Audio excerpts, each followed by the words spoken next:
does not exist in this dojo, does it? No, Sensei! Hey, does not exist in this dojo, does it? No, Sensei! Hey, B does not exist in this dojo, does it? No, Sensei! I think that's long enough, right? We don't need to do the whole thing. It just keeps going over and over. Welcome to the dojo. I would be Doe. That would be Joe. Hello. Dogface and Joe. Episode 2, second podcast. Coming up today, we're going to give you a for sure fire way to save money.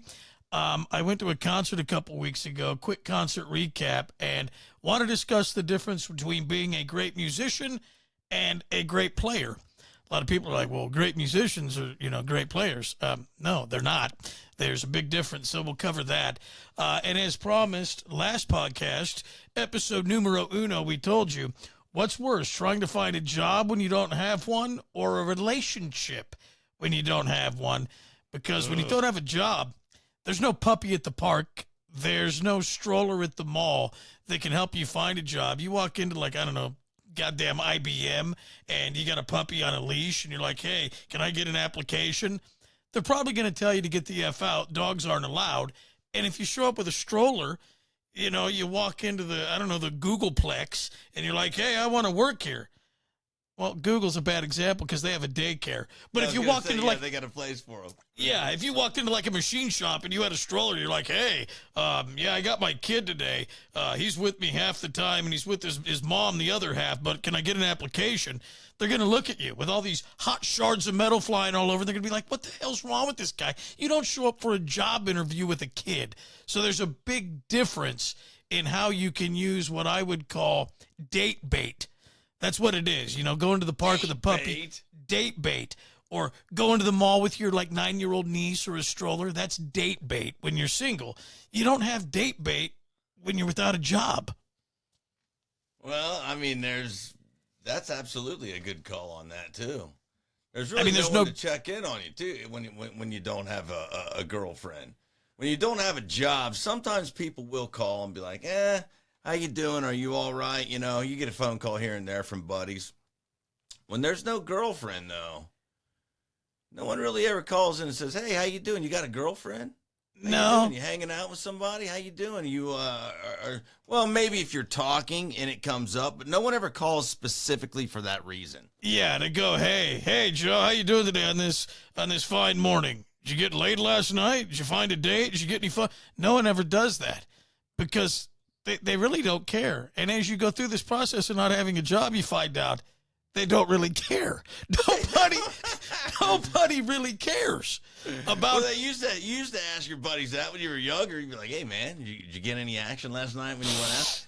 And now, when you're older and you're going through it again, is when you really need to be asked that because that's going to kind of help you get pumped up for it. I guess I don't know. Dating when you're almost 50 sucks. Especially when you don't want to. Here's the other thing. You got to get dressed up for both, or at least you should for a first date as you would a job interview. So you still got to put on the clean shoes. You still got to tuck the shirt in. You got to put a shave on. You got to, depending on what the event is, either wear a tie or put on clean jeans or make sure your socks are laundered or that your underwear aren't all blown out. You got to look. Be doing that on a daily basis anyway, kind of. You should, but I don't. Of course you don't. I've been married a long time, and until recently I've had a job a long time. There was no reason for me to go buy new clothes or to even wash the old ones. I mean, I'm not married. There's all the reason for me to go buy new clothes, but I at least wash mine. You still wear tighty-whities. I mean, we've not even begun with you, my man. But you're married, so somehow you're doing it. I don't know. But here's the other thing, just quickly on the tighty-whities. When you wear them as long as I do, they're not all that white, and by God, they're no longer tight. They're baggy and they're tan. That's just they're a little blown out. Oh, man. Hey, do you remember the last time we talked, I said all I ever get is calls from the unemployment department? Why do they call every day at the same time? The unemployment department calls me again while we're trying to have a little conversation. What's the They deal know here? you're without work. That's a good service. You want the money. The employer paid it in. You got to take that call. I probably should answer it when they call. Yeah, let's wait until we get the phones going, and we can talk to your EDD advisor live during the podcast. I know, it's ridiculous. Yeah. So I wanted to ask you a question real quick, though, because I was thinking about things. Mm-hmm. First and foremost, have you made a resume for yourself yet? No. Okay. I was thinking about maybe we should make resumes. I don't know if that's something that we have to do right now. But it also got me. Hold on real quick, though. The resume. Have I ever made one, or do I have one handy, or have I made an updated?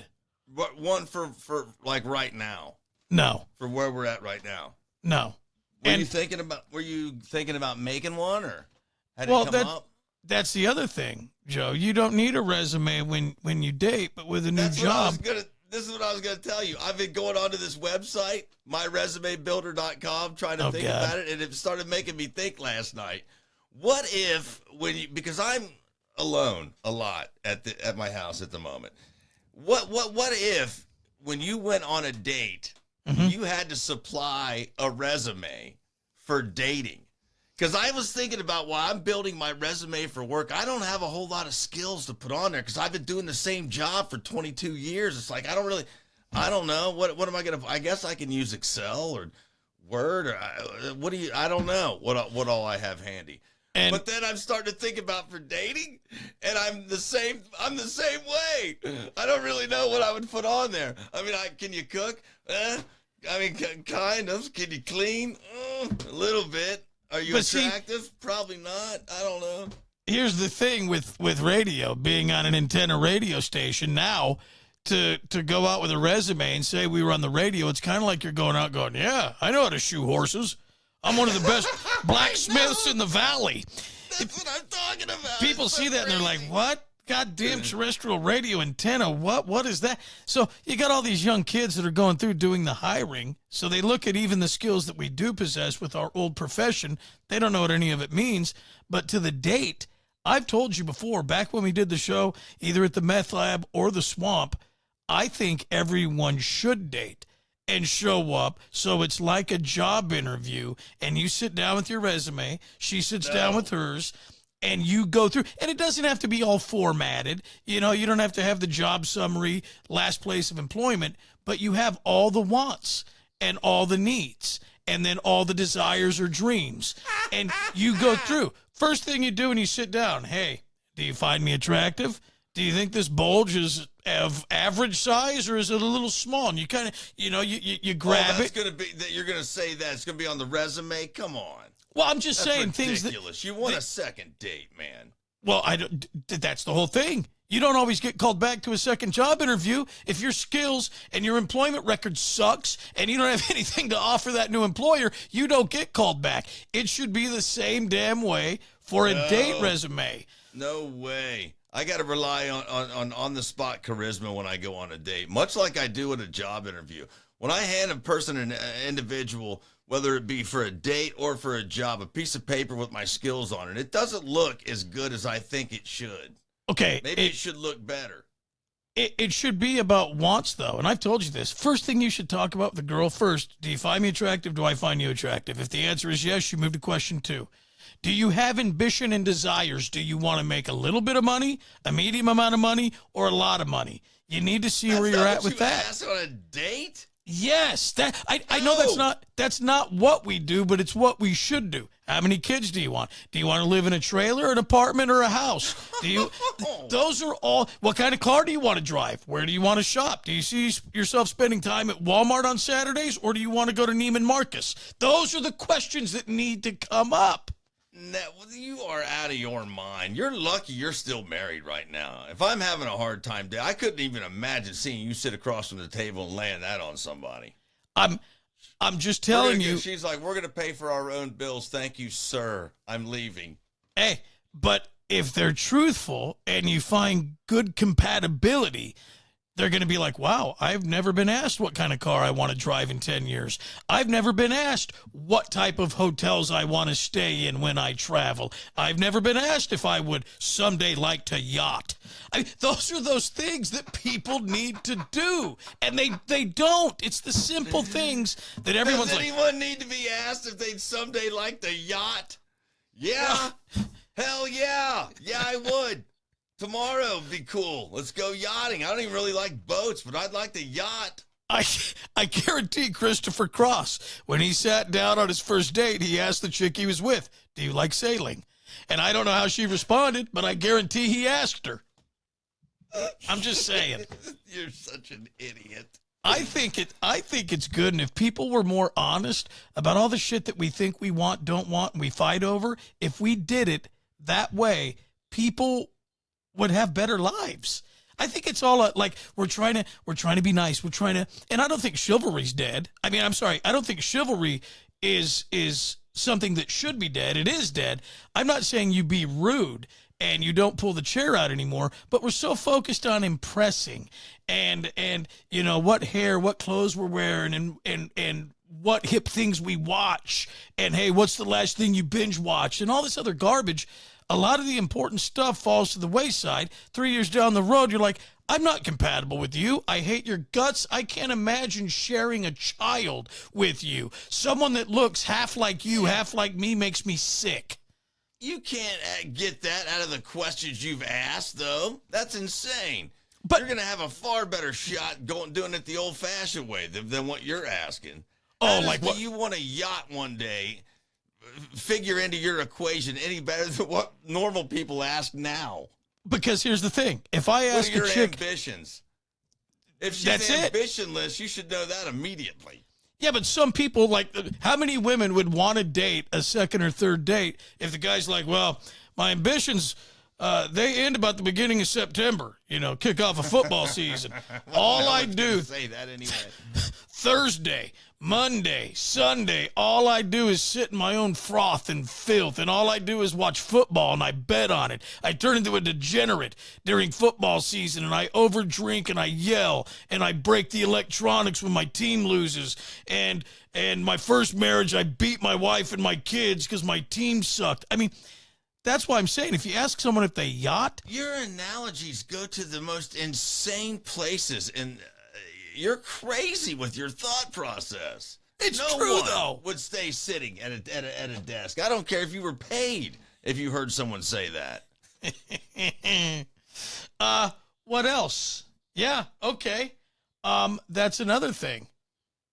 Getting paid, okay? A date will never pay you.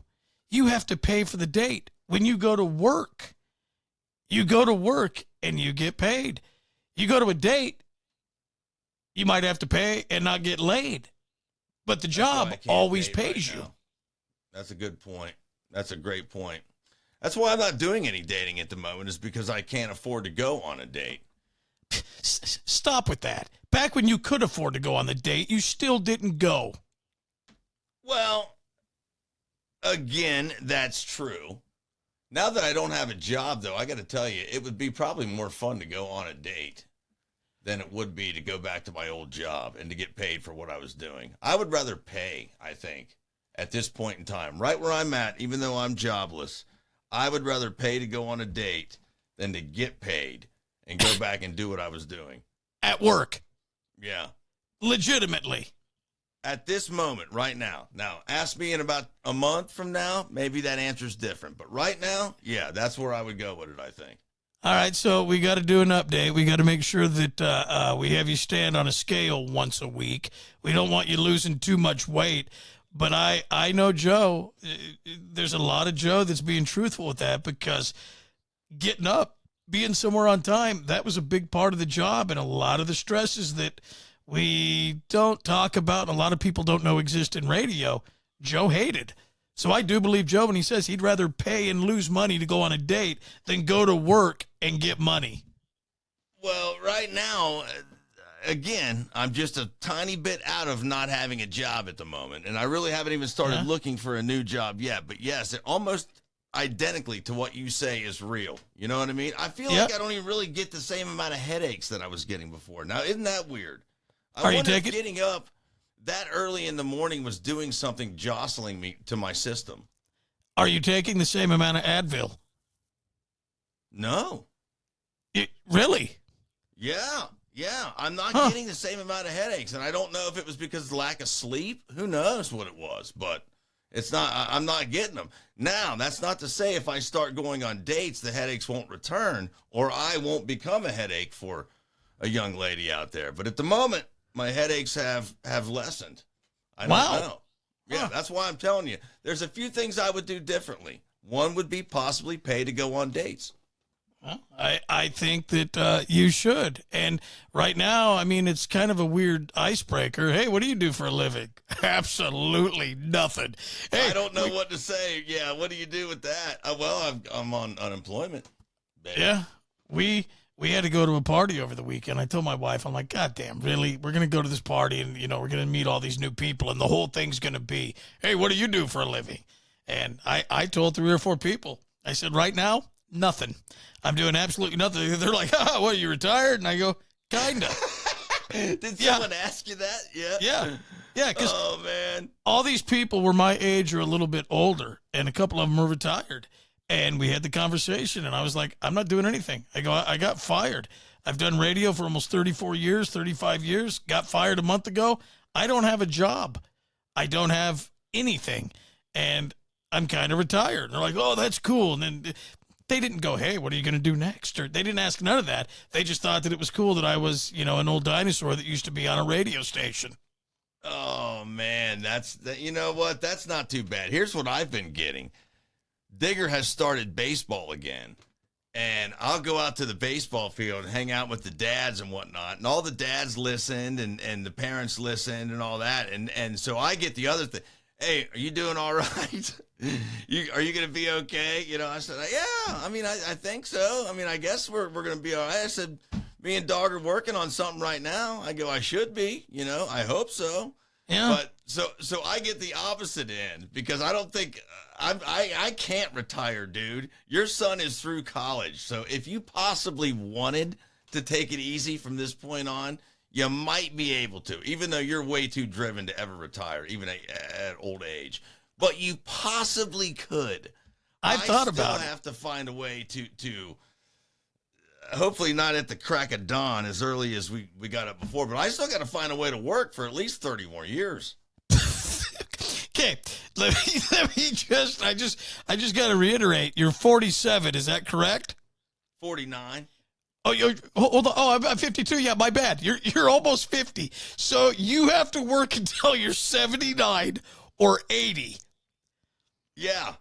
Okay. I mean, I don't have any money saved, really, you know? Yeah. I had a little bit of money saved, and then, you know, I got divorced, so I was kind of rebuilding it, and then all of a sudden now I don't have a job, so I was figuring I'm just going to probably be like a Walmart greeter when I get to be of a certain age, you know, work as hard as I can till I'm, you know, too old to really do anything, and then, you know, be like a store greeter or something. So you really don't want to retire any earlier because your next ambition and your next thing is going to be a wall. So you don't want to retire. I just want to make the clear-cut distinction, wanting to and not wanting to. If you're going to, you know, greet people at Walmart, that means you have no ambition of ever putting your feet up until the day you die. Well, I don't think I'll be able to. I mean, being able to fulfill a dream and do I want to? Hell yeah. I'd like to retire tomorrow. Okay, but I don't think I'll be able to. Then you need to put in different applications other than Walmart as door greeter if you want to retire. I'm talking about when I get to be an old person, man. I'm talking you hit like 70 and you still got to work. You know, what jobs are available for a feller like that? Walmart door greeter. Yeah. I see a few of them. They look pretty old when they're out there saying hello to you. But again, by the time you reach that age, a Walmart door greeter is going to be basically like what we were, on-air DJs. Nobody's going to know what the F they are. Nobody's going to remember it. Here's the other thing. I want to go back to this. Dating. Is it easier to get a job when you don't have one or a date when you don't have one? There's a big difference between getting boned and boning, okay? Most people don't know how to use the term bone. It's like, okay, I could care less. or I couldn't care less. Saying you could care less makes it sound like you may be somewhat interested. Couldn't care less clearly states that you're bored or irritated out of your mind. That's what it is with boning and boned. Because with a date, okay, you can bone a date. At work, you get boned. Big difference. Well, I guess. I mean, I don't really know what do I say to that? Well, I can edit this. Yeah, we're going to have to. What's the proper way to talk about boning? Or how should you say boning and boned? Well, you said at work you get boned, and at work you get boned. Yeah, so just say, what's the difference? There's no difference, or, Between boning and getting boned? Well, I had to do it because we got way gone down the road, so I wanted to bring it back. Well, I'm just trying to figure out a good way for us to get back into it. And that's okay doing this. This is an easy edit. That's fine. That's the best part about doing them like this. See, if we were live.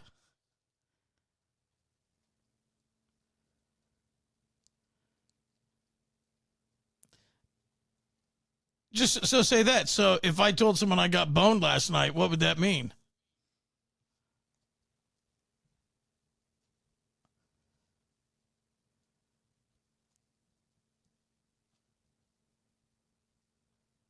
I would never say I got boned. If I told someone I boned last night, what would that mean, Okay, ask it that way. That's fine. See, because that's where I was getting confused on this when I read it the first time. You get boned. No, well, see, that was the question. It wasn't about it's what's the proper way to talk about boning. That left it generic. Yeah. So just ask. So what would you think if I said I boned last night? Okay, then what are you going to say? If you told me, dude, I didn't get any sleep last night because I was up all night boning, I'd say, what was her name? If you told me, dude, dog, I got boned last night, the first thing I'm going to ask is, what happened? Did you go to jail? And then just the outline.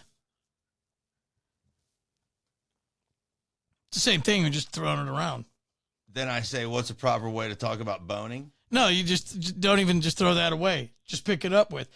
So what would you say to me if I told you I boned last night?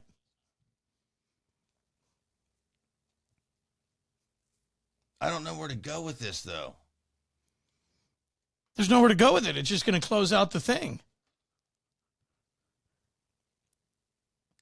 The whole thing got way off when we never got the question in with, because every day you go to work, you get boned. You don't always get boned on a date. That was your line.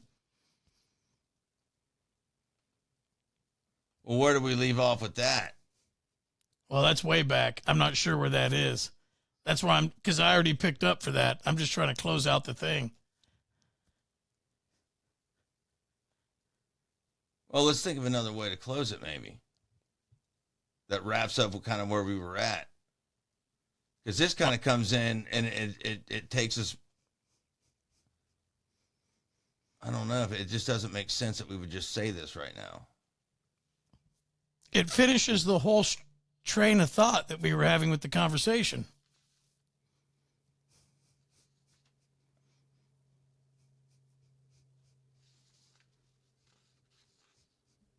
Okay.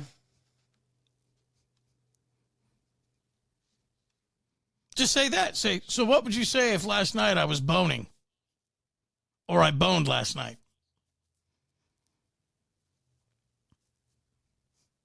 Or,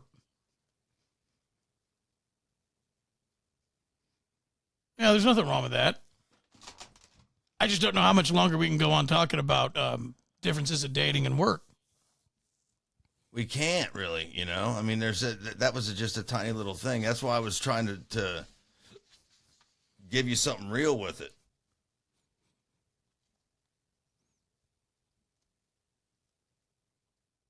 No, the real's fine as long as we know where it is so we can think of funny stuff to go with it.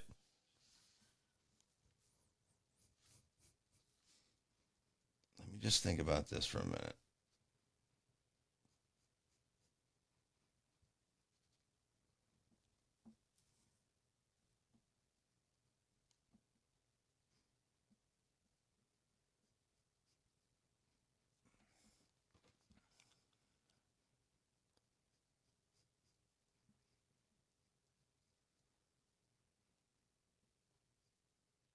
So just say it that way then. The biggest difference between dating and work is every day you go to work, you get boned. You don't always get boned on a date.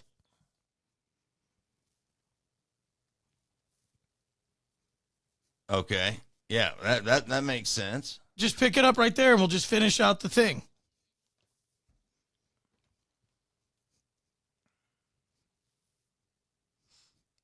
Okay. Well, the difference between going to work and being on a date is every day you go to work, you get boned.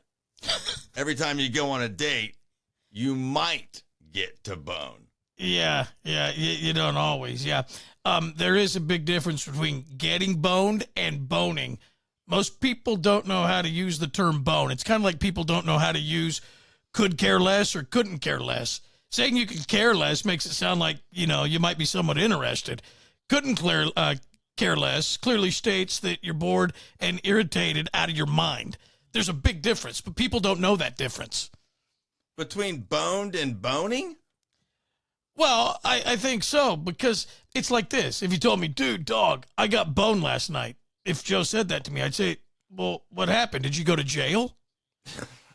If you told me, dude, dog, I didn't get any sleep last night because I was up all night, man, I was boning, I'd say, what's her name?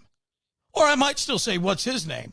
But you would never want to say that you got boned tonight. You have to say, I feel like boning tonight, unless you plan on going to jail. There's a big difference between getting boned and boning. Fair enough. So, yeah, we can keep going on and on and on about the differences of work and relationships. Have we covered any ground? Do we know if one's easier than the other? No, we've covered zero ground today. Yeah. I still don't know. I don't think one is easier than the other, to be quite honest with you. I never will believe one to be easier at all than the other. Yeah. Well, I guess we could do a case study. We could see if you get a date or a job first. That would be the clear-cut way to figure out which is easier. Well, we're going to know that one soon enough then, aren't we? Yeah. Wish we had a phone number to give you right now. Yeah. Prospective employers, chime in. You can chime in on social or on this podcast and say, hey, I got a job for you, Joe. Or what about this? Hey, Joe, I'd like to take you out on a date. No, we're not doing that again. Absolutely not. Yeah. I want to talk about this. Two more things we have to cover. We have to talk about playing and being a good musician, but I just want to share this. This is a surefire way, I think, to save money. And it just goes along with I could use this right now. Everything that has gotten ruined since the pandemic, even before the pandemic. People have just gotten so lazy, and the entire way we shop, purchase, buy, return, it's all bastardized. And I was going to throw this out there for people out there looking to save a buck. I found a new thing to take advantage of the disgruntled, lazy Gen Zers, okay? It's old school. All you got to do, and my wife and I learned this the hard way, we went to one of those computer big box stores, okay? Bought something or wanted to buy something. They put in a price that was wrong, okay? Well, the price was right, but the marking was wrong. So my wife said, hey, it didn't say it was that much on the tag. The guy put his hands up and he's like, hey, how much, Carl? How much are these? Carl's busy. The kid goes in the computer. He's like, oh, I can't find it. Well, he didn't want to leave his terminal to walk over 18 steps to look at the marked price. he just honored it. So he knocked off, it was, I think, like $8 to $12 cheaper for this item we were going to buy at this computer big box store. Never questioned it. He just went with. He asked my wife, how much was it marked as? She said this, and she wasn't lying, and he just reduced the price. He never verified it. So my whole thing with this is lie. When you go in and you don't have enough money, lie All about that it for this. and see if they call you on it because they're so lazy. All you have to do, like, you show up with a bag of oranges. They're like, hey, that's $5.99. No, it wasn't. Said it was $1.99. See if they have enough gumption or charisma to get off their fat ass and leave that check stand and walk back and do a price check, because we used to talk about. You asshole. That's all I can say to that. I mean, you're going to sit here and tell us you have a way for us to save money, and then you're going to tell us to go to a store and lie to the cashier on the pricing. You're not lying. You're calling their bluff. That's a direct lie. No, it could be a mistake. Now, the fact that you're knowingly giving him the price, yeah, you're lying. But it's a devious way to find out how committed they are to their current employer and keeping their job. What you're trying to do is separate the scum from the people who want to be with that company and that want to continue on. What if you have trusting eyes? I could lie to someone so easily and make them believe it. That would be terrible to do. Yeah, but what if it's a young kid or a young girl? It would be very easy to do that. What if it's an old woman? Same thing, even easier. Yep. Back in the day, and I've always talked about this, you'd go to the grocery store, and you would go in there, and all the people, they'd bag the groceries, and they'd hit their shoulder, and they knew how to bag, and they had baggers. These people were professional baggers. They used to have bagging competitions. Now, you're lucky if you can find a clerk that can multitask and then put the stuff that... True. Nobody knows how to bag groceries anymore. And if you go back in the day... You always say that. That's not true. Baggers are extinct. They do not have people that know how to bag the way they used to.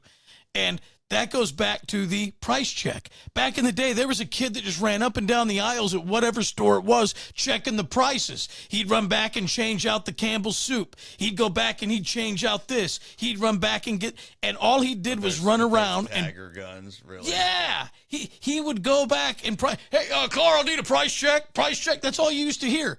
When's the last time you've been in a store and you heard someone shout over the PA that they need a price check? I don't know, 1950. They don't. I mean, it's because it's all digital now. You can check it on your phones. They should be able to pull that stuff up right there at the register. Okay, but hold on. Don't They can, but it's what's marked in the register that you're disputing, opposed to what the label or the ticket is on the item on the shelf. Nobody knows if it was updated. So the price came up, and you specifically said, it said it was this on the shelf. Mm-hmm. But it didn't say that. No. I told you. We weren't lying. We weren't lying about it. My wife was telling the truth. He rang it up higher than what the price was marked as, but he never verified it. It came up higher in the computer, but he honored what my wife told him. So what I'm telling you to do is just keep saying everything in your cart on the conveyor belt is cheaper than what it rings up as. That's what I'm trying to tell you. That's what I thought. It's like I'm a genius. Mm-hmm. Okay. All right. Well, I appreciate that. Thank you for the advice. Hey, you're without a job. I would think you more than anyone would pay attention to that and try it today. I do not like lying, and I that's like stealing and lying together. It's a whole just conglomeration of stuff I don't really like. Okay, I can agree with some of those things. Yes, you might be right. But what I would do if I owned a grocery store or a retail store, I would think, oh my God, this is genius. What Dog has done is he's held our employees accountable. He's come up with a way to test our employees that we never thought about testing. We're going to build good quality managers out of stock boys. We're going to build good CEOs out of cashiers. We're going to really get these people in and teach them the ropes and get quality people that know ins and outs and all the little tricks. That's what I would think if I owned a retail store. Okay. It's just me. You're crazy, dude. I got to talk about this. This is probably the last thing we'll do on episode 2. So Joe and I, we lost our job. What was it? It was August 7th. It was on a Wednesday. Is that right? Yeah. Yeah. And I've talked about this time and time again on all the shows we've done. I've bought very few concert tickets in my life. I've bought Rolling Stones. I bought Billy Joel. Someone one time at Arco did get me front row Van Halen. They said, hey, I can get you front row, but you got to buy them. And this is when they came back with Dave. And I said, okay, I'm in. Yeah, I'll pay for them. I've bought very few concert tickets, but after we lost our job on the 7th, Saturday night at Concord Pavilion, Sammy Hagar was there. Okay. So it was him and Loverboy. And I wanted to see the show because Michael Anthony's on bass, Satriani, who I can't stand, on guitar, Jason Bonham on drums, and I didn't have any free hookups on this. So I told a buddy, I was like, hey, let's drive up there. Maybe we can find some scalp tickets in the parking lot. I want to see this show. So he's like, okay. So we go, can't find any scalp tickets. We pay for them. We get the cheapest ticket you can get back in the lawn. And my wife's like, you know what? You need this. Go see a Sammy show. Go have some beers. Go have fun. You should go do this after losing your job. So we go. And it was the worst thing I could have done after getting fired, going to see this show, because my own mortality set in. And as I sat in the back of Concord Pavilion, which I love, I just thought about, my God, I'm 52. I don't have a job. I'm going to be dead. And I'm not having a good time. And I should have had a great time because they haven't done a lot of the 5150 songs that they did on this tour in a long time. And the reason that I was faced with my own mortality and it made me sad wasn't because of Sammy's ability. It wasn't because of Michael Anthony. Jason Bonham's really not a great drummer. It was because of Joe Satriani. Okay? Okay, come on. That, you're making this up. I swear to God, Joe, I would tell you, I got really sad, and I got sadder the next day because I'm like, I'm not going to have this many more chances to see Sammy. Sammy's almost 80. And Eddie's dead. We just got fired, man. We're not dying. No, but it wasn't the firing thing or my age, really. It was the sadness of just life and how it works out. And I just wanted Eddie there so bad. At the beginning of this, I told you, okay, the difference between a great musician and a great player. Joe Satriani is the excrement on the bottom of Eddie Van Halen's shoes. I've always said it, didn't you? You just needed to say it just one time throughout this. There's no reason for it. He proved it that night, and he's a nice guy. He's a great guitar player, but he's not a musician.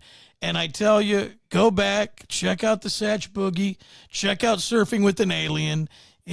He's just never created any great music. He knows how to do all that, but he can't make music with it. And when you hear him trying to recreate Eddie Van Halen 5150 songs, it made me really, really sad. It did not make me happy. It did not lift me up. It made me miss Eddie like I had not missed him since the day he died. It was a sad. Who else could do it? Who could do it better? I mean, you're going to have to let someone try. People ask me that, and I appreciate that question. I would say give Nuno Bettencourt a chance. Give a couple other people an audition.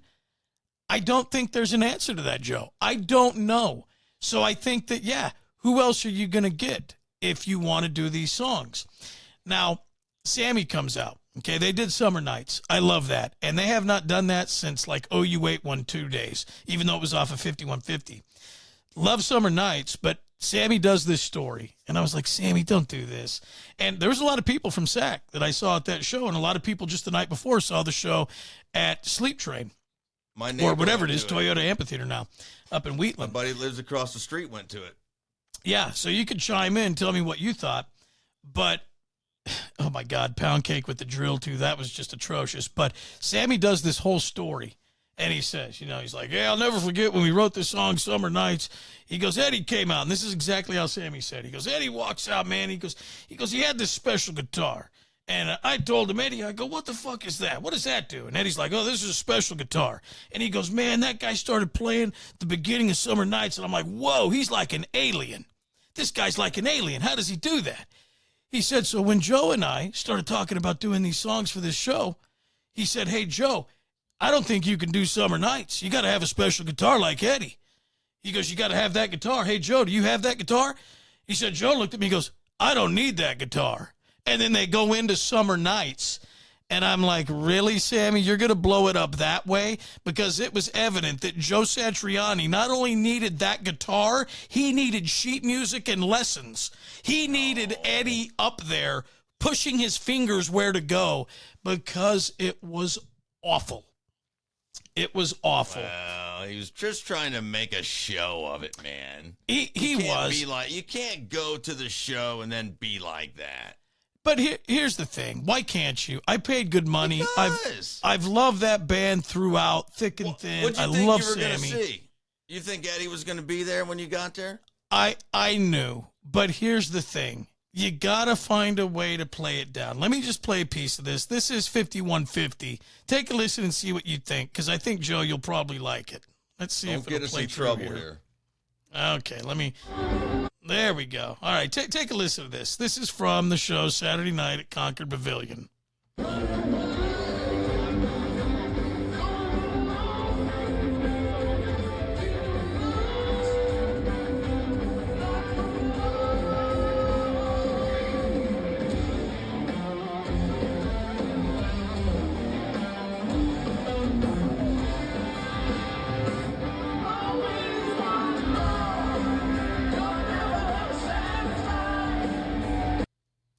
What'd you think? I thought that was fine. Okay. That actually playing it back, you could hear Sammy. And Sammy, he's almost 80, so he's got to change what he does vocally. I was going to say, yeah, man. I mean, that sounded great. That was an easier song for Satriani to play, but here's what Satriani does. He can't make music. He's kind of doing a chorus with his guitar. He's giving you just enough so you know what song it is they're singing. And Michael Anthony's got to bust his ass. He's got to do triple time on bass, and he's got to do all the background stuff to make these shows and these songs sound like they used to. Wow, my apologies. But now they're calling you. Yeah, they were calling me. Oh, public service coming in. Oh. Yeah, see? Can you see that? Public service. What does That's that what mean? we get. Yeah, I don't know. That's probably your unemployment. Mine keeps saying, I think the California government or something. I have no idea. I think they want me to go out today and pick up trash along the roadside. That could be. Yeah, I know. Okay, well, we become part of the crew. Joe and I talked about this too. We are coming up, hopefully in a couple of days, going to do a live show. Hopefully we have the phone number and everything, and we're going to start doing these things in the morning so you can call in, because that's what we've always done. We've always talked to people. And yeah, I could call Joe and talk to him on the phone, and we could record it. We could do this. Joe bores me, and I'm sure by now I bore him. Get out of here. But I miss having people on to talk to and questions and screwing around with people and doing that. That's what we want to do, and we're trying to get all this stuff done. Yeah. And we'll have a couple of ways. Like Dog said, we'll have a phone number, and we'll also have, you can do chat. You can come through and do online chat with us too. That'll probably be a little bit harder for us to get to as we're doing the show live, but we'll try. We'll give it a shot and see how we do. I want to do calls. That is no problem. We can absolutely do that. Yeah, and the audio you heard from the Van Halen show or the Sammy show, that just went through the Bluetooth on the phone, and we're trying to work on getting a phone number dedicated so you could call. Again, we're not going to have a phone bank, like 50 people calling up or whatever. It's going to have to be like one or two at a time. But we do want to live stream, so it is live. Joe has reassured me today that he can be on time. I can be, yeah. Traveling from his bedroom to his bedroom he thinks he can do and manage being on time. Traveling from his house to the studio, no way. I know. Well, I had to actually leave. I had to, take off and go somewhere. Now we've got the kind of, well, it's not done yet, but we're working on a little cozy area in here, and I enjoy being in here. It's nice. See, I don't. See, Joe likes being there at home. I can't stand it, and I feel cooped up, and I don't know. Sitting in my house just does not thrill me. I think it's cool to be able to have a studio where you can reach out and talk to you or talk to a listener or talk to an interviewer, and you could do it all from, our backgrounds look a little bit different, but not everyone who does podcasts gets to do them in the same rooms. There's a lot of guys that do them from different locations, and I like that. I like the ability because you can, I don't know, you could do a lot more, I think, this way than we could. Yeah. And there'll be days, too, when we hook up. We got to get, out and about again. And Joe and I will definitely do podcasts in the same studio. It's not too difficult to load this crap up and do it side by side. But right now, there's really no reason to waste money on gas. Yeah. Plus, it's just, I don't know. It's different. It's cool. And we, each one of us got a new little laptop so we can try and zip this thing up a little bit. It's kind of fun to play on it and figure it all out. I've been enjoying it. Well, again, we appreciate it. Hopefully you enjoyed it. Make sure you comment. Make sure you like it. Make sure you share it. Again, like we said the first episode, we'll try to get better. These will hopefully get better. Well, they'll look better, and they may have more gizmos and bells and whistles, but you're going to hear the same old shit, and it's not going to sound any better, really. We're probably not going to be any better. It just might, like you said, look cooler. That's the cool thing about video. We can dance it up a lot. We could get worse. That's something that a lot of people have said that could very easily happen. Well, let's hope not. Let's keep our fingers crossed on that one. Why don't we? Yeah. Well, I'm done. If you are, Joe. Number 2 in the books. Thank you so much for watching and listening.